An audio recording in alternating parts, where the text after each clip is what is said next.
Alrighty, hello YouTube, welcome back to my channel. For those of you who don't know me, I am Cryptic Coil, and unfortunately, I think I lied. And by think, I did. Okay, I did. See, what happened was, in my last video that I made, I said it was going to be my last book haul for a good long while. And I was like, it was kind of sad. It was kind of sad because I've enjoyed doing these. Just got paid today, and it was a really long week. And so, just on a whim, I was driving home from work, and I was like, you know what? I got out at a decent time. I think I only got out of work on time one day this week, and every day I ended up working more hours than I was scheduled to work. And I actually get a weekend this weekend. It's Friday night. I do have a meeting on Sunday evening, but it's just a meeting. I don't have to work this weekend, so that's nice. And I just got paid, so I was like, you know what, on a whim, I'm gonna drive to the other side of town and hit up a thrift store that I haven't been to in a few weeks, and I'm gonna see what's new. What do they got right now? And I spent quite a bit. I'm not gonna lie, I spent quite a bit. But it's cool. I mean, it wasn't like it was like 26 bucks or something. I had a discount, so yeah. And the reason I'm doing this book haul for you guys is because I found some vintage stuff. I found something that was really really exciting, and I was like, there's like a couple people who enjoy my book hauls. If nothing else, I'll do it for them because they're gonna be happy to see what I found. And so I'm going to get into that. But first, I'm going to take a well deserved drink of this here scotch, if I may say so myself. It was a long week.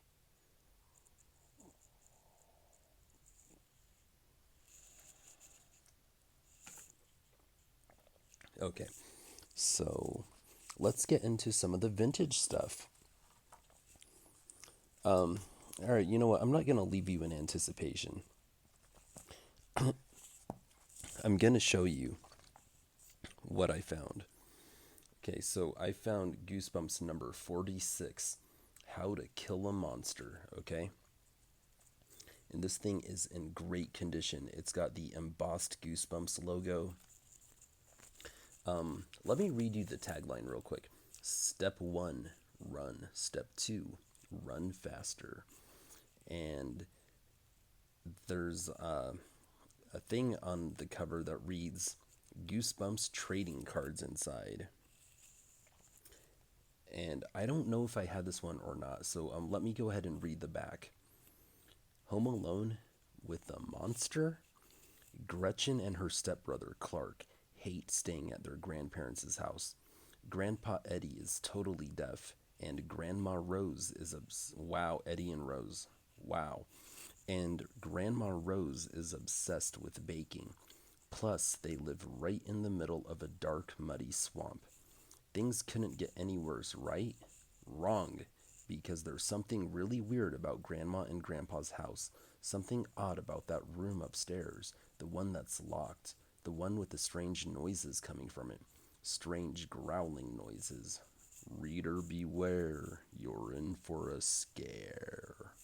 Okay, and don't miss the next book in the series, Legend of the Lost Legend. And if you remember, I found that book in one of my fairly most recent book hauls.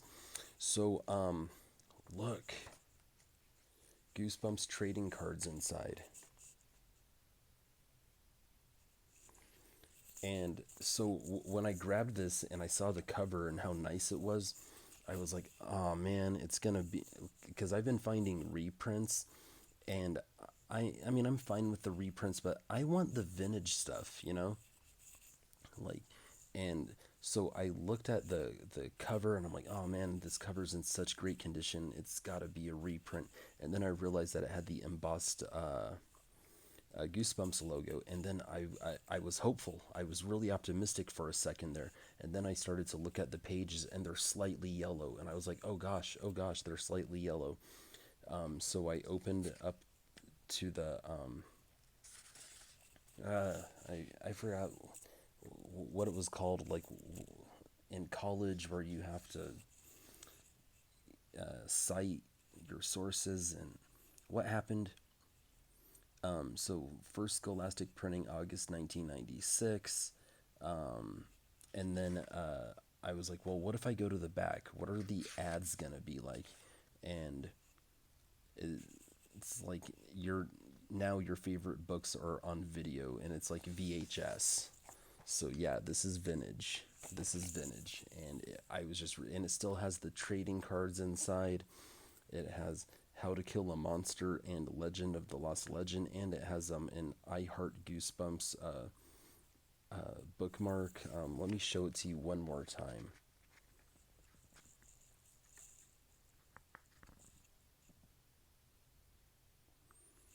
Yeah, so that was like super super exciting. So then I found this Monster Blood 3, and same thing. Embossed Goosebumps logo. The cover is in pretty decent condition. The back has a little bit of wear and tear, no big deal. Uh, Totally neglectful to me. Oh, and in both of these books, they have nice, strong spines. This one looks like it might have been red. It looks like the kid who owned this wrote their name on it, and it looks like they kind of stopped reading at chapter 19. And this one has the yellow pages as well, so I know it's vintage. Or, well, I mean, it's a good indicator. Yeah, so I thought you guys would think those were cool. Okay, then I found Goosebumps Hall of Horrors, Night of the Giant Everything. Let's go ahead and read the summary on back. Big trouble. Steven is a big fan of magic. The problem is that most of his tricks come at the expense of his friends Ava and Courtney. The girls decide to get their revenge on Steven by tricking him into drinking a strange mixture of chemicals. Steven starts to feel weird. Either his toothbrush is growing or he is shrinking. The world feels like a much bigger place when you're only 9 inches tall. Will Steven be able to make it through his gigantic house to find help? And even if he does, will he ever be back to his normal size again? Okay, that sounds pretty cool, actually. That does. That sounds like pretty cool. Oh, hey, the Goosebumps logo and Hall of Horrors logo is kind of embossed as well. So that's interesting. So that's what the cover looks like. Um, just for fun, let's see. And there's an Animorphs ad in the book. Just for fun, let's see when 2011. Okay, that's cool. All right, so I also found another Adventures of the Bailey School Kids, and this one is number 29 in the series, and it's Knights Don't Teach Piano. Okay, his playing may be a little rusty. So this was really cool. I get really excited when I find these ones.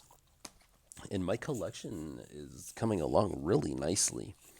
So I found a Bruce Coville that I thought looked really cool. It's How I Survived My Summer Vacation. And this one is called Camp Haunted Hills, I guess. Or no, I guess it takes place at Camp Haunted Hills. So let's go ahead and read. And the cover's in beautiful condition. The spine is nice and strong. Let's go ahead and see what year this came out real quick. I think that people are generally interested in that. So this came out in 1988. So this is vintage. Very vintage. Almost as vintage as me. So, Camp Haunted Hills, the camp where ghost stories come alive.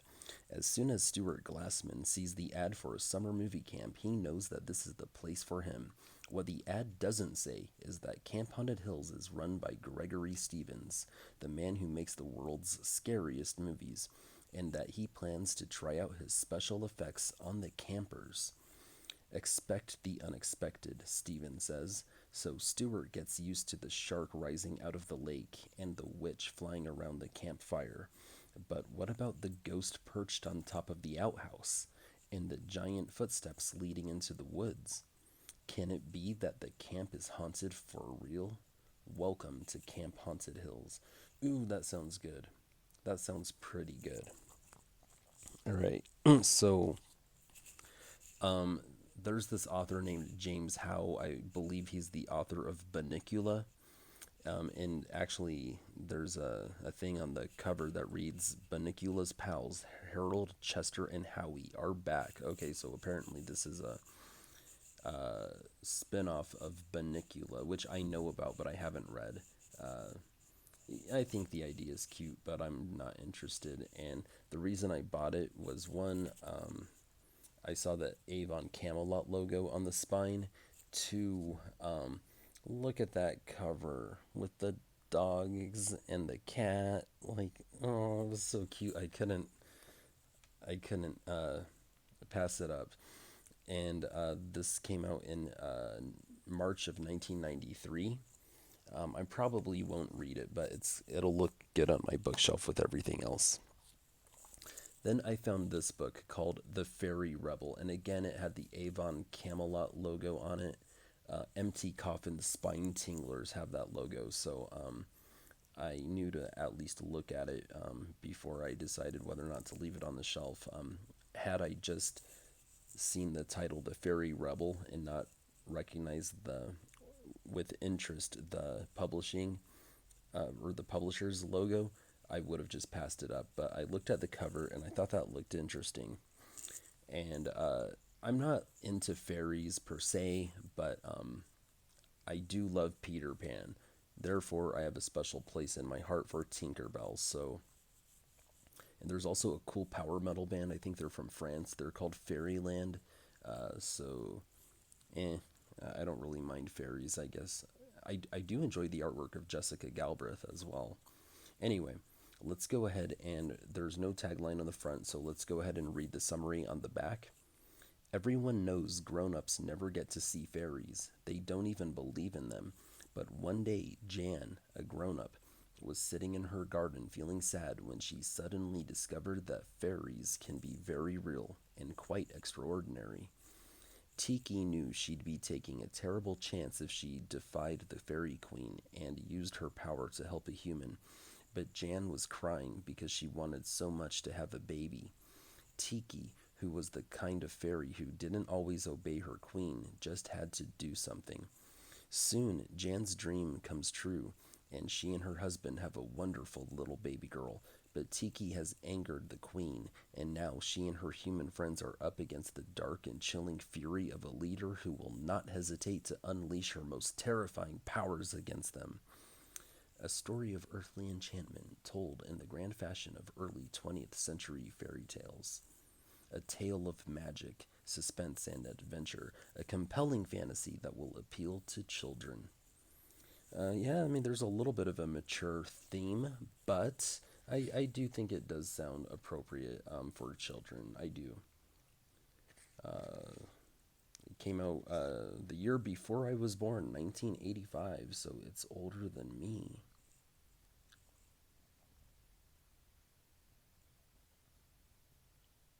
First Avon Camelot special printing.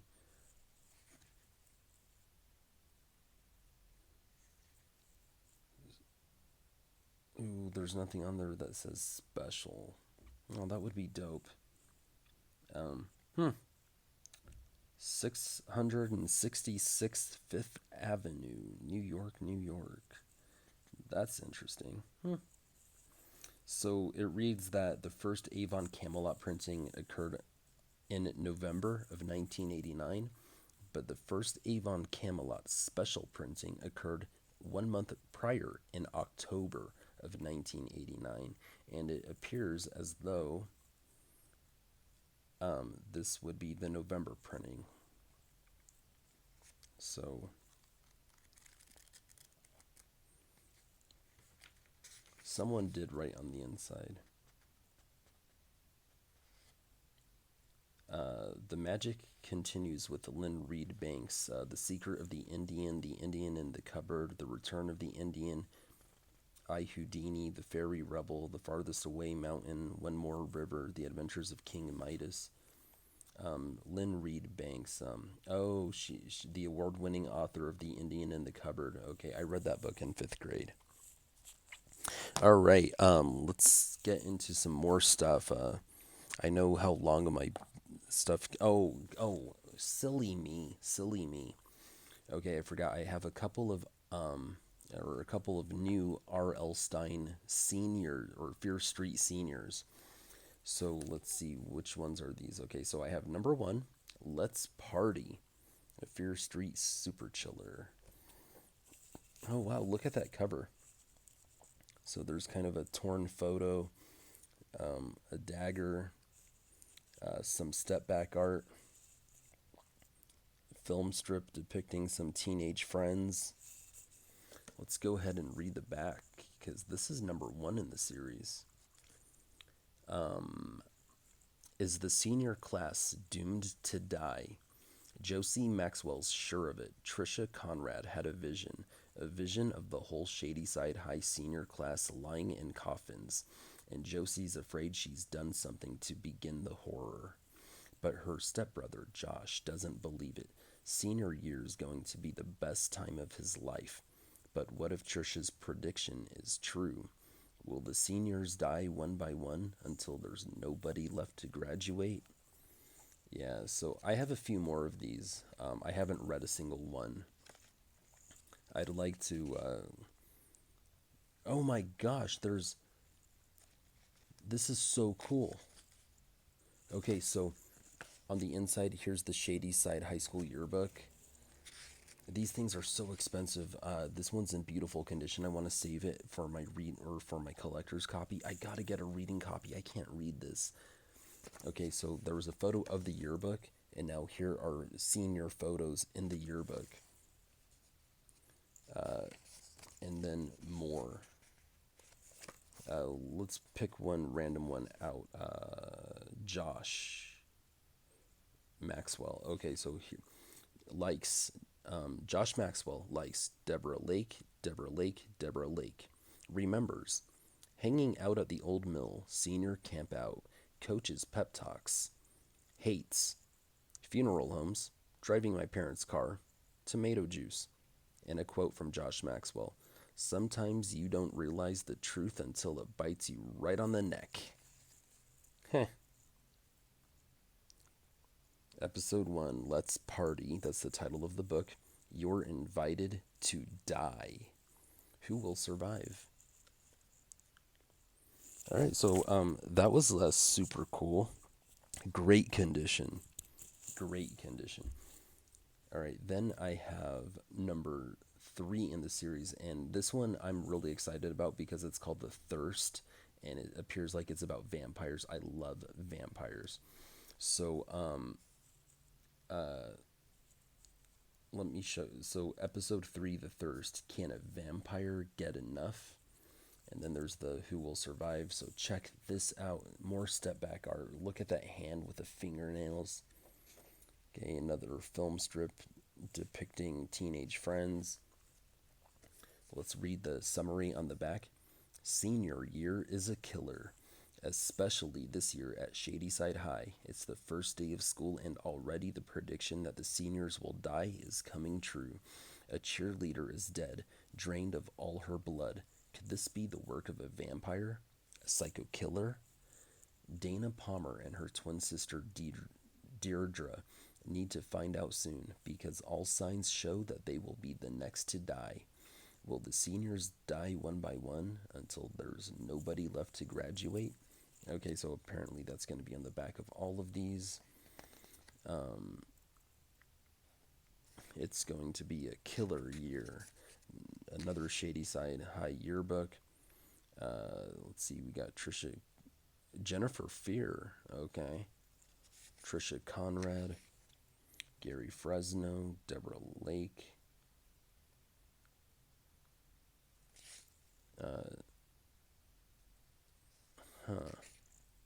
Yeah, so it's pretty much the same thing. So that's really cool. I'm super excited about that one.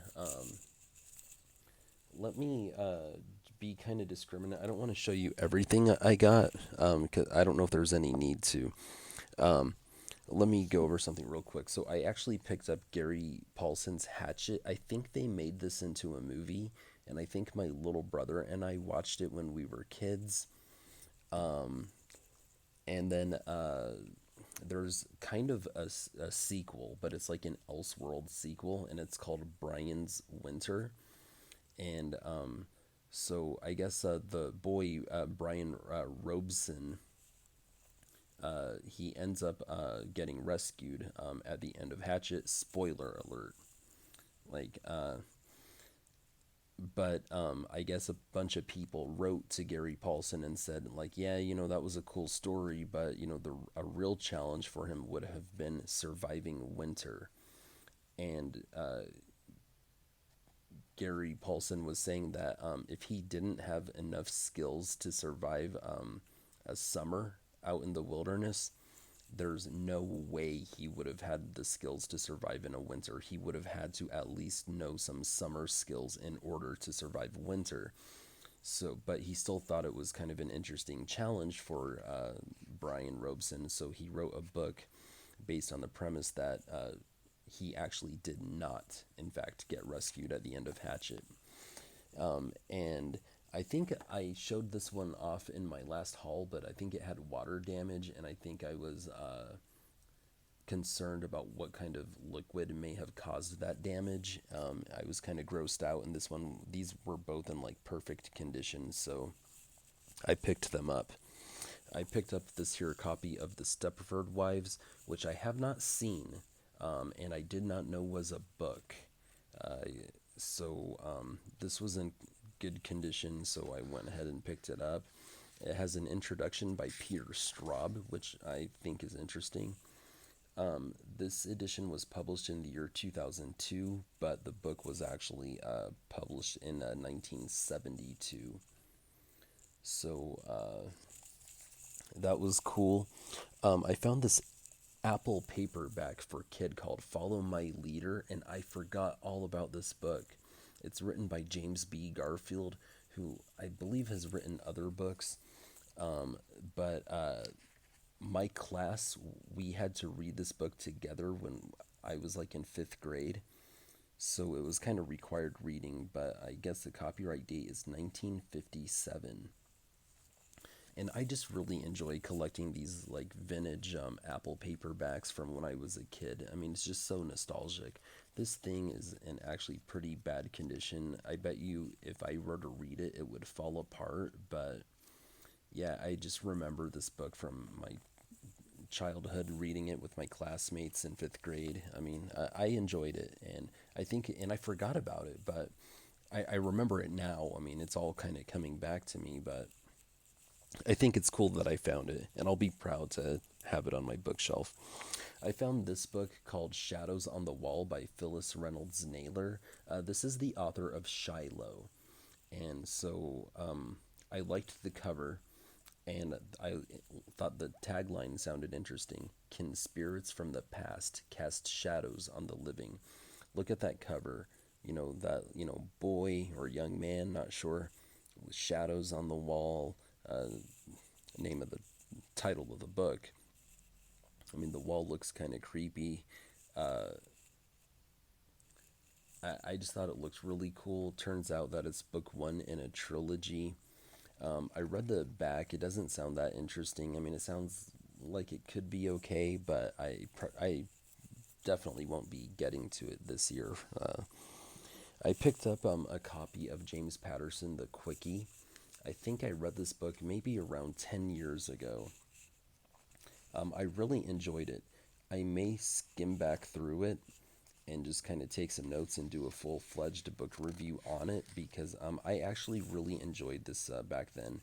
I remember I bought this book for myself for my birthday, and I took a couple days off work and I read this on my days off, and I just really, really enjoyed it. I mean, it's called The Quickie, and the cover looks, kind of compelling with a tagline, "Murder never felt so good." So that was really cool. It'll I'll be proud to have it on my bookshelf again in my James Patterson section. I picked up a DVD, Boogeyman. I heard this was a good movie, and I'd really like to see it for myself. I picked up this book by Kimberly Ray, author of Just One Bite, and it's called Sucker for Love. And the tagline is Love Never Tasted So Sweet. And apparently, this is a dead end dating novel. I don't know anything about it, but I like vampires, and I thought the cover looked kind of cool. Okay, I'm wrapping this up. I found a Clive Barker book, The Thief of Always, and I thought that the cover looked cool, so I'm hoping that this is a horror. Okay, a tale that manages to be both cute and horrifying. Alrighty. I'm not gonna read the back. I'll skip that. I will read the back of this because I just thought this looked good. It's kind of beat up, but from the best-selling author of The Other, Thomas Tryon is the author. The Night of the Moonbow. Look at that cover. Kind of a creepy moonlit scene in the woods. There's some step back art. There's an owl in a tree and a canoe on the lake. There's a rainbow, a full moon, the silhouette of trees. Let's go ahead and read the back because it sounded good. A tranquil summer landscape. Cabin 7 was supposed to be the lucky one at Camp Friend indeed, a Bible camp nestled in the piney woods next to Moonbow Lake in rural Connecticut. But it was 1938, a year notorious for cruelty, unnatural acts, and terror. A gathering storm of mischief. Cabin 7 was chosen to get the new camper, a mysterious orphan with a talent for music and more interest in collecting spiders than winning at baseball. An explosion of horror. The camp motto was Glad Men from Happy Boys, but the new camper would bring a chilling secret to this final season, a season when the legendary Moonbow would appear over the lake, when an orderly society of boys would transform itself into something primitive and dangerous, when the evil already loose in the world would be made flesh in one summer night of murder and madness.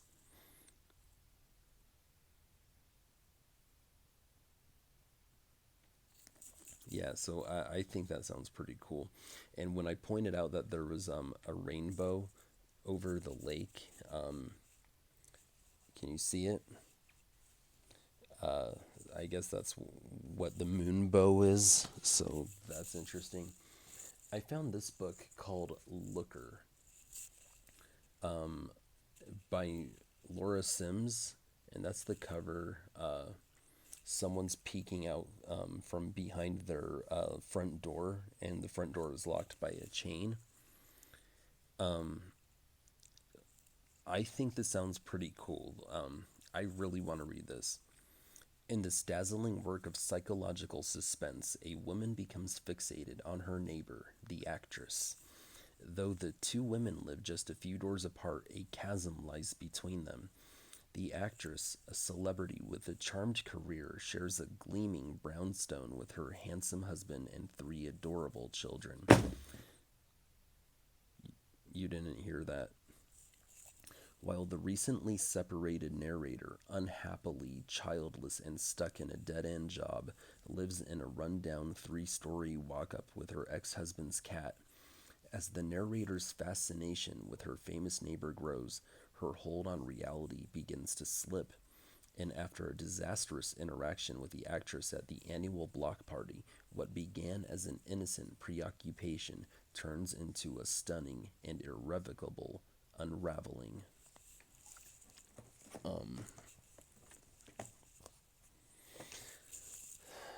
I found this book, and it was printed by Scholastic, and it looks like it's vintage, and it's called Vintage Horror, and it's called The Haunting at Cliff House by Carlene Bradford. Now look at that cover. There's like a castle in the background, a moat, um, and I don't know what this is about. I didn't even read the back.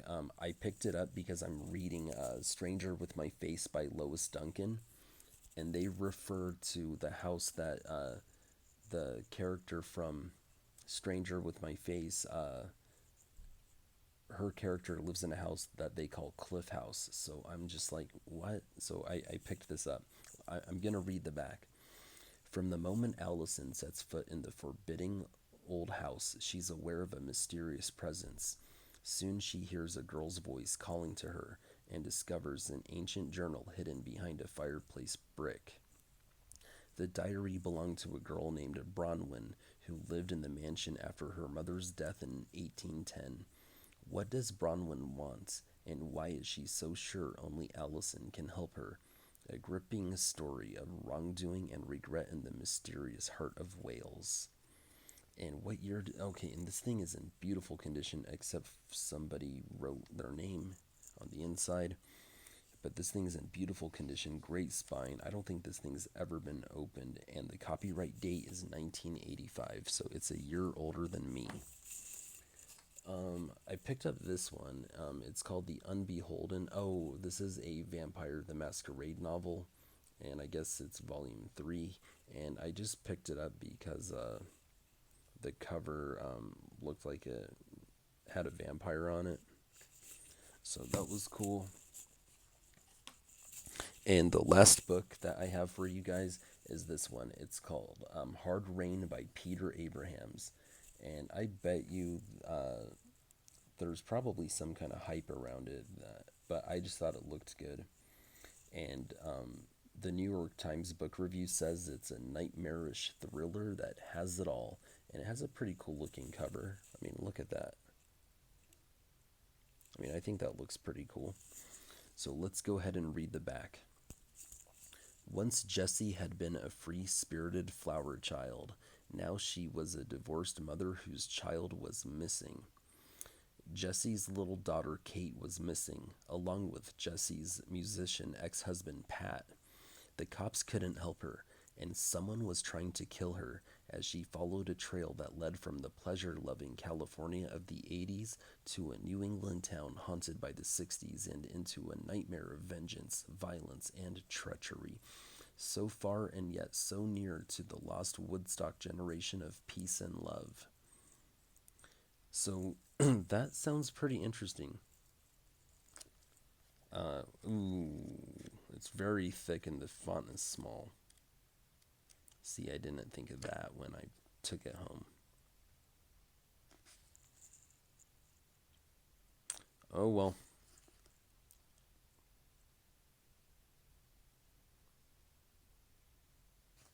Oh well. Yeah. So those R.L. Stein books are mainly the reason why I made this video.